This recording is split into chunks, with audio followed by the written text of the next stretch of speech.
Hi positive readers, it's Positive right here today with another video, and today I'm going to be doing another book chat, and today's book chat is going to be for The Queen of Nothing by Holly Black. This is the last book, the third book in the Cruel Prince trilogy, and I am so glad to say that I have read it. I read it the day it came out, whole thing, finished it, and I loved it. It was very good. 5 stars for sure. Nothing can top the first book, not in my opinion. The Wicked King definitely didn't. This did top the Wicked King, but nothing can top the first book. I don't know, I've just come to terms with that, but it doesn't need to, because this was a solid last book. I think it was done perfectly, and I really enjoyed myself. So, with those thoughts in mind, I kind of just want to jump into my notes, because I have a whole bunch of them, and I just really miss these characters, so jumping back into this world to talk to you guys about it after reading this book is going to be very fun. So if you haven't read it yet, go read it and then come back and you can talk about it with me. So without further ado, let's talk about this book. So it starts off and there's a prologue, and this prologue for this book is Cardan's birth. I think it was like somebody who can see the future, or basically looks in the stars and can see people's fates when they're born. He sees Cardan's fate as to be the destruction of the crown and the ruination of the throne. And so, with this knowledge, his mom decides to keep him. But keeping him is not being his mom. She just keeps him alive. And then she abandons him, gives him to the wet nurse, and she abandons him. And then he's basically left to his own devices to do whatever he wants when he's still like crawling age. And he just gets into mischief. Sometimes he eats too much food. He just basically is allowed to do whatever he wants with no structure and no one to look after him or care for him. And it's just like, wow. And his brothers and sisters just laughed at him since he is the youngest child. And no one went to check on him, like I said. And my heart broke while reading this because he was just a neglected child. And then the first person who started to pay attention to him was his brother. And he just manipulated him. And he did not notice that the kindness that his brother was trying to show him wasn't actually kindness, because he hadn't been shown any actual kindness his whole life. And that's heartbreaking for me. He was never taught kindness or shown any kindness, so he thinks that the first person who comes along to show him kindness is for real, and he really is not. There's another difference between somebody manipulating you and somebody being nice to you, and that's really horrible. So already off the bat, I was like, nothing better happened to Cardan. I love him too much. He better not die. He's a great character. He's soft.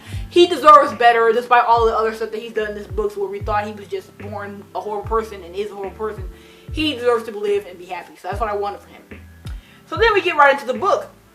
And I just said, basically, before all that, I just said I was really mad because he was never really a bad person. He was just somewhat unguided. He was completely unguided, and his brother just pushed him in the wrong direction. And even worse, we learned that his brother framed him for a crime. He basically told him to like shoot something off a mortal's head, and instead he killed the mortal. He didn't even shoot it off his head. He just killed him and then blamed it on Cardan. And so he's like, no one even listened to him when he was trying to tell them he actually did not do it. So he's like, you know what?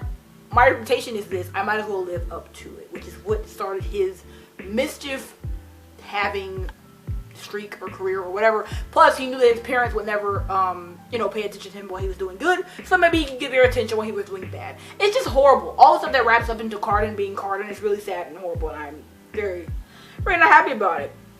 And then we get right into the book finally. And Jude is the first point of view who's here. She's the point of view basically the whole novel because she is the narrator. She's the main character. So Jude, she is in the mortal world, obviously, and she is with her sister and her brother, Vivi, pretty sure. Yeah, because not the other one. And and her brother. And she's kind of just going through mortal life and stuff. And I really missed her. Like, I love being in her head. The way that Holly Black writes Jude's point of view is magnificent. I love Jude. She is my actual queen. I want her to marry me. She's amazing. I love her character. There are not many other YA protagonists that I love as much, and I love Jude Dewart. It felt like coming home. Reading her point of view felt like coming home, and I was just really excited to continue. This is a quote that I love. Obviously, there are so many quotes that I love from Jude, and every book has at least one that I put in my notes to read off to you guys because she's a queen of good quotes. I try not to smile, but I've missed the rush of power that comes with playing a game like this.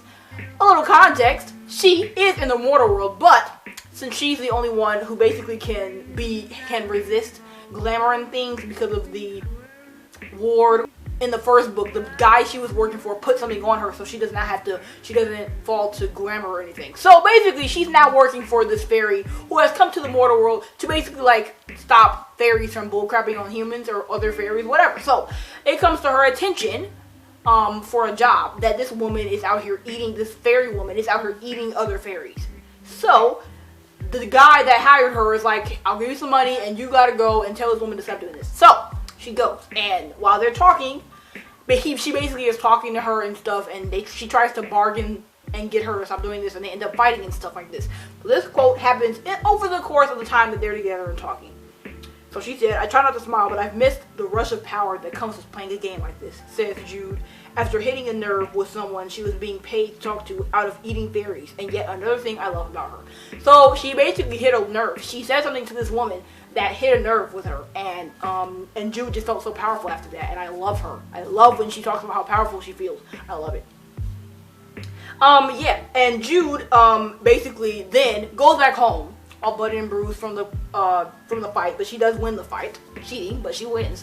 We love that for her. So she goes back to her apartment, and Taryn is there, and she's like, what the heck, get out. And Taryn's like, wait a minute. So Taryn wants her to go to Elfheim as her, just as Jude, as Taryn, and basically act as her, so she can get questioned by the people, because Locke is dead. So she needs to be questioned, and she's like, if I get questioned, I'm gonna tell them that I did kill him. And so, I need you to go, because you can lie, because you're not a fairy. Also, you cannot be under the influence of the glamour. So you can be there and tell them honestly, to their knowledge, that you didn't do it as me, and then I'll be in the clear to go back. So that's what she goes to do. Jude's like thinking about going, and then she's like, I'm gonna go. Because she's Jude. She always takes these crazy risks and stuff, and she doesn't care if she does it. So she goes. And so she goes to Elfheim, and said something about how Jude would want the person she loved dead instead of Locke, and Cardan flinched. So basically, Cardan is there to question her. They're basically all in the front room, throne room, and Cardan walks out, and he starts talking to her and stuff, and asking her questions and all this type of stuff. And then asks Taryn, Jude is speaking obviously, and she brings up the fact of, Cardan asked her a question about Jude, and he was basically like, could Jude have done it? Could she have snuck back in and killed Locke? And then Taryn was like, no. If she wanted somebody dead, it'd be the person that she loved. And obviously that person is Cardan, as Cardan knows, so he flinched. And we love that, because that shows that he obviously feels bad about what he did, and blah, blah, blah. So I was like, oh yeah, we know.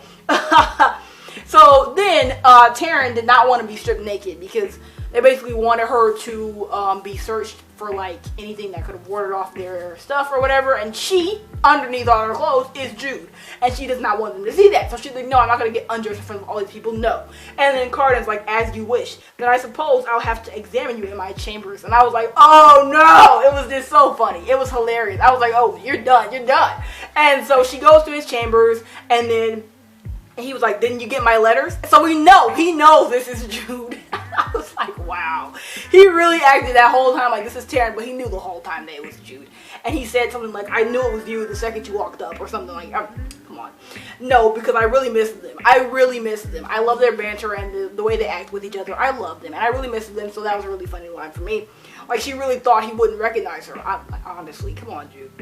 And then something, while they're talking about this stuff and about how she didn't get the letters, what letters, all this stuff, something explodes out of the door. And then Cardan is in the room, and she's in the room, and they're like, what's going on? And Jude grabs like a sword, a knife that she has, and is like, wait here while I go see what is up. And I'm like, wow, that never happens. Never does the woman get up and be like, you stay here while I go check on the danger.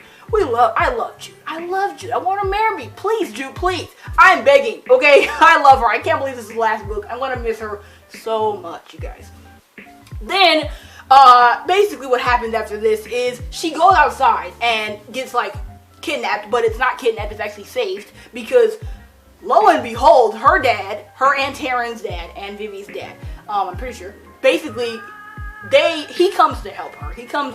Maddox, he goes to help Taryn and basically rescue her from what he thinks needs to be rescued, and takes her back to his camp where her mom is and all that type of stuff, because he cares about her and considers her as like a loyal daughter compared to Jude or whatever. So he comes and saves her. So that's where she is for like not a lot of the book, for several pages. And, you know, she's just here, and then the mom figures out that it's Jude, and then she agrees to keep it a secret and stuff like this. She ends up finding the ghost there, and then she's gonna kill him, but then she goes back to kill him, and he's not there. A whole bunch of nonsense. And then Maddox finds out that it's actually Jude, and it's just chaos. And in the midst of all this, Carden and the Roach go and find her and rescue her, which we love.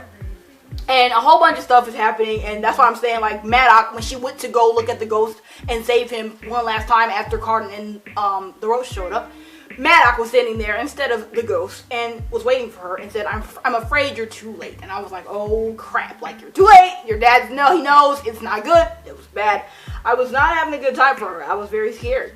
And then, so, basically, then he basically is fighting Jude and chasing Jude, and Jude's running, and Jude kind of can't get away, and then he grabs her, and then all of a sudden her sisters are out there, and she's trying to lead him away from the sisters so he doesn't go get. It's a whole bunch of chaos going on, and he ends up he ends up fighting Jude, like straight up just dueling with her. Hurts her really bad. She almost dies, and then her sister jumps out, and then Vivi jumps out, and then it's like has a bow and arrow shooting arrows at Maddox, and she gets one, like she hits him, and then she basically like continues to threaten him. Yeah, and they end up getting away. Jude and her sister get away, and then Carden and all of them get away. So they all got away, and everything's fine. But Maddox hints at the fact that the ghost is now after Carden. So she's like, oh crap. And because Maddox knows the ghost's full name, he can command him to do whatever he wants. So now she's like, oh god, I gotta go save Carden because the ghost is after him and he can't stop. So she now goes, infiltrates the palace, all this stuff. She's leading the rafters, trying to find the ghost so she can like stop him. And then the bomb is like up in the rafters looking for somebody to come and assassinate Carden, and then it's her, and she's like, oh god, she's pointing that bow and arrow at me, and then she realizes it's too late, and she falls out of the rafters and onto the floor and goes unconscious. So basically Maddox set her up and said that the ghost was coming just so she could be the one sneaking around the palace, and so that the bomb and everybody else that's looking for an intruder can kill her. It was just like a whole bunch of bullcrap, and I'm like, wow, pretty smart but insane.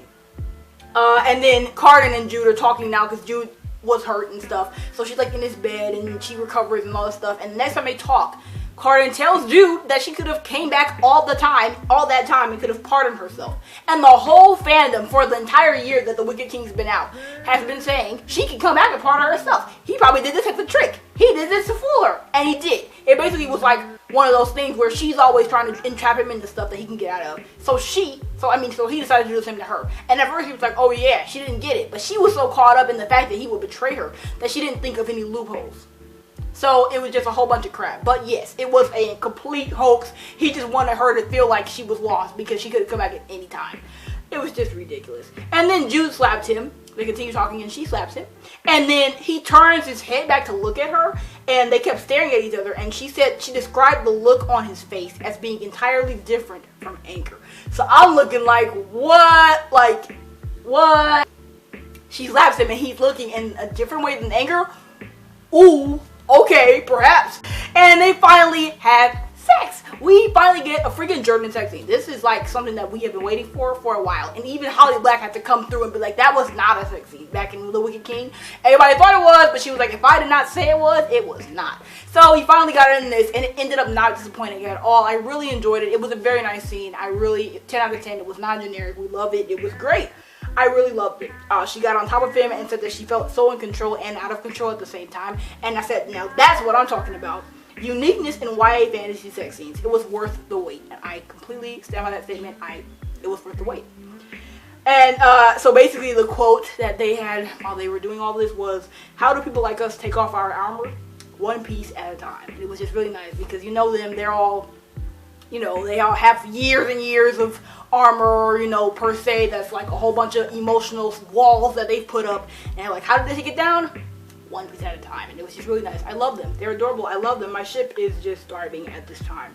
After this, Maddox this whole time has been planning to come back and ruin Jude's life and ruin the throne and take over the throne, all this stuff. Okay, so they all plan to have a, I forgot what they call it, but it's called like it's basically when the king and then some person who wants to take over the king, they come and they just talk for like, they just like go back and forth and talk shit. So that's what they're planning to do.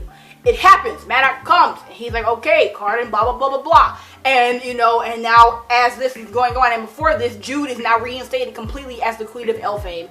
And they walk, and they're doing everything together, her and Carden now, and it's beautiful, and we love it. Anyway, Maddox comes, and they're like standing there like they're the rulers of Elfhame, and he's coming here to like, stop it. And this whole scene is like a blur. The throne ends up being split in half, and then Carden's like, who are you gonna pick, me or them? Like the people have to pick whether they want Carden as the people or Maddox. And then Maddox talking about they don't want a ruler like you, they want a ruler that's been here, who knows, or whatever. And then Carden's like, you're right. The ruler should not be the crown. Everybody wants this freaking crown, and it shouldn't be. That should not be what the leader should be. It shouldn't be whoever kills this person that's wearing the crown is the king. It should be a leader. A leader should be a leader. The king of Elfhame or the queen of Elfhame, they both should be people that the people look up to. Somebody who takes up for the people, who is just a good ruler, and not just somebody who has this crown. So he breaks the crown in half, and then this guy who made the crown, who is there, basically he makes all these enchanted weapons and things and devices and stuff, and basically he always curses them in some way. And the curse that was put on this crown is that the person who kills the person in the crown will also die or something like that. And so the person who killed the crown, aka Carden, who they said was going to be the destruction of the crown and the ruination of the throne, who he was, what she was, the prophecy came true. Now Carden becomes a freaking serpent. He becomes a serpent that just kills anybody he runs over and stuff. He just keeps growing and growing and killing people. Nobody can kill him. They're like, oh my god, this is horrific. So now we have this, and Jude's like, oh my god, like what am I supposed to do? I'm the Queen of Elfhame. Everybody's looking at me. I can't kill Carden. I feel like he's still in there, but blah blah blah blah blah. So now Maddox and her have to like come to this common medium type thing, because the entirety of Elfhame is being touched by the serpent. The serpent is not just killing people who are here or there. He's killing everybody. So they're like, we need to figure this out and come to some agreement, because if we don't, then we're just all gonna die. So Maddox and his people come up with this collar that they can put on the serpent that Jude can hold and basically control him. So now she'll have like the serpent on her side at all times, who can like kill whoever she wants and everything like this. And basically their bargain was they can do that, and then when Jude dies, because she's a human being, when she dies, they'll take over the throne and everything will be fine. She can reign as the Queen of Elfhame for however many years she lives, and then they can rule afterwards. And they're fine with that, because they're fairies, they live forever. So they're going to give her this thing. They plan to go on the battlefield, and they plan to give her this device that will entrap him, the collar.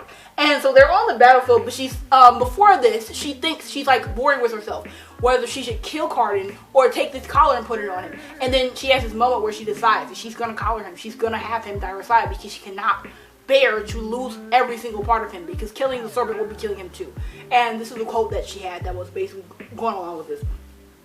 Just as Carden will be mine again, with golden straps digging into his scales, as if it poisons the land of Elfhame itself, let me be the queen of monsters. Let me be feared and never afraid again. Let me have everything I ever wanted, everything I ever dreamed, and eternal misery along with it. So she basically is accepting that Carden now cannot be Carden that she loves, but he can still be by her side, and she can be the queen of monsters. It doesn't matter to her. She's like, I'm still going to rule, and it's still going to be amazing, and I'm still going to snap. So she goes on the battlefield, everybody's ready for her to collar this beast, and she ends up killing him instead.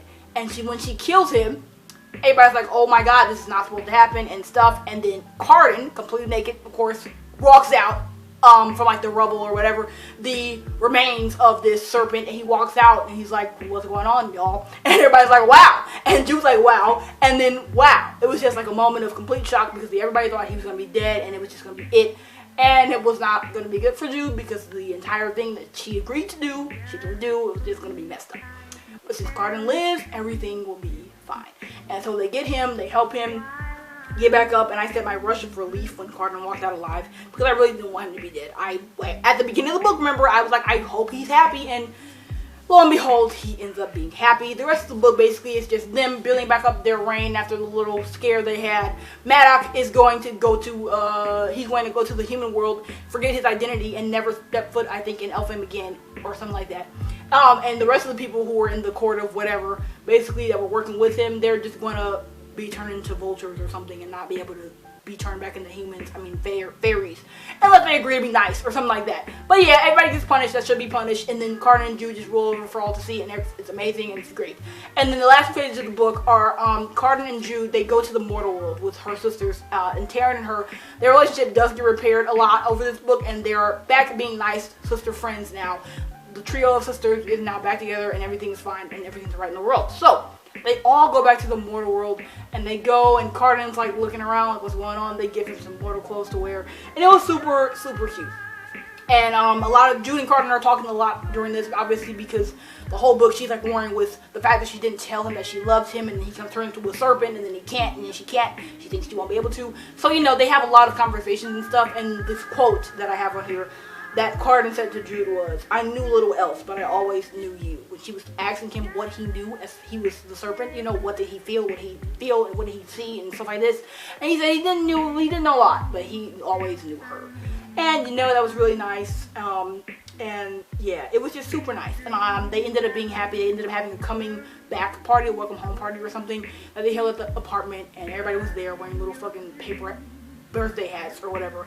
It was just really, really cute, and it was really nice and wholesome way to end this crazy fantasy, high fantasy book in the mortal world now wearing birthday hats. It was really, really nice.